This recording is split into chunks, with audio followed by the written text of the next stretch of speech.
It's interesting that some people find science so easy and others find it kind of dull and difficult. Especially kids, you know, some of them are just eat it up.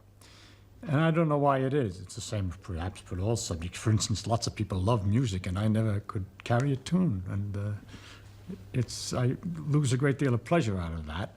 And I think people lose a lot of pleasure who find science dull. In the case of science, I think that one of the things that make it very difficult is it takes a lot of imagination. It's very hard to imagine all the crazy things that things really are like.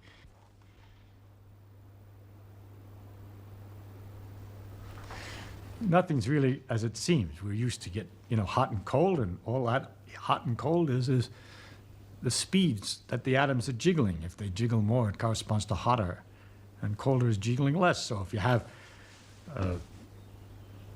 a bunch of atoms, a cup of coffee or something sitting on a table, and the atoms are jiggling a great deal in the coffee, and they bounce against the cup, and the cup then gets shaking, and the atoms in the cup shake, and they bounce against the saucer, and the heat heats the cup and heats everything else. And hot thing spreads its heat into other things by mere contact, because the atoms that are jiggling a lot in the hot thing shake the ones that are jiggling only a little bit in the cold thing, so that the hot heat, we say, goes into the cold thing. It spreads. But what's spreading is just jiggling and irregular motions, which is easy to kind of understand. It brings up another thing that's kind of curious. That I say the things jiggle, and if you're used to balls bouncing, you know they slow up and stop after a while.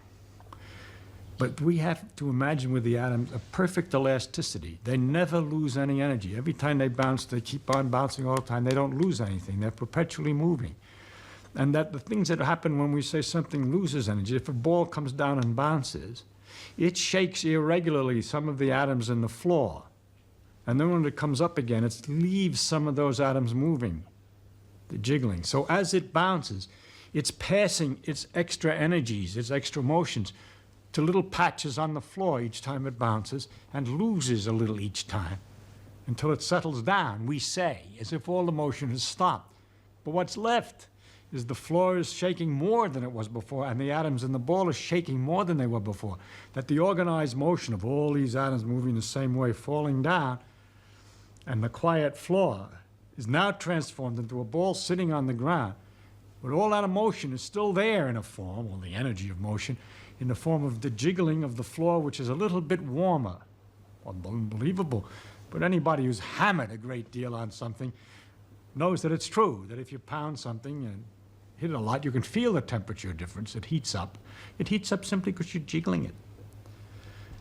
This picture of atoms is a beautiful one that you can keep looking at all kinds of things this way. You see a little drop of water, a tiny drop, and the atoms attract each other. They like to be next to each other. They want as many partners as they can get. Now, the guys that are at the surface have only partners on one side here, in the air on the other side, so they're trying to get in. And you can imagine this team of people, these teeming people, all moving very fast, all trying to get to have as many partners as possible. And the guys at the edge are very unhappy and nervous, and they keep pounding in, trying to get in, and that makes it a tight ball instead of a flat. And that's what, you know, surface tension, the way when you realize, when you see how sometimes a water drop sits like this on a table, then you start to imagine why it sits like that, because everybody's trying to get into the water. And at the same time, while all this is happening, there are these atoms that are leaving the surface, and the water drop is slowly disappearing. I find myself trying to imagine all kinds of things all the time, and I get a kick out of it, just like a runner gets a kick out of sweating. I get a kick out of thinking about these things.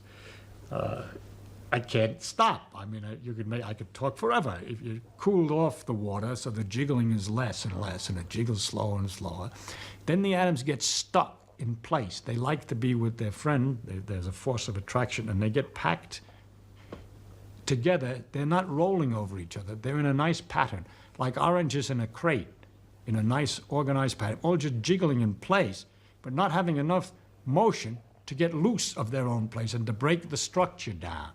And that's what I'm describing as a solid. It's ice. It has a structure. If you held the atoms at one end in a certain position, all the rest are lined up in a position sticking out, and it's solid at the end.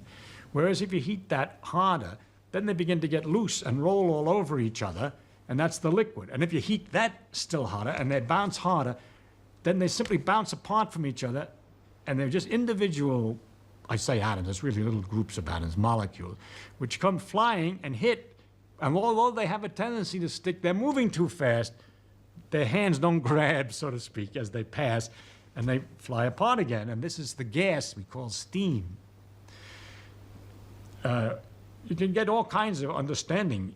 When I was a kid with this air, which I was always interested in, I've noticed that when I pumped up my tires in a bicycle, you can learn a lot by having a bicycle. I'd pump up the tires that the pump would get hot.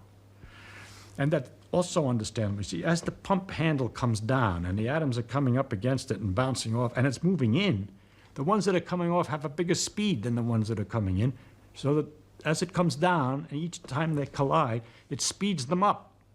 And so they're hotter. When you compress the gas, it heats. And when you pull the piston back out, then atoms which are coming fast at the piston feel a receding or sort of a give. It gives, and it comes out with less energy. It's like going up against something which is soft and yielding. It goes boom, boom, and it loses. So as you pull the piston out and the atoms are hit, they lose their speed and they cool off. And gases cool when they expand.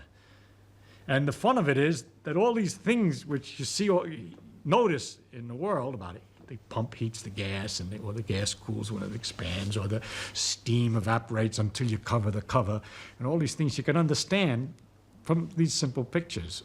And that's kind of a lot of fun to think about. I don't want to take this stuff seriously. I think we should just have fun imagining it, not worry about. There's no teacher going to ask you questions at the end. Otherwise, it's a horrible subject.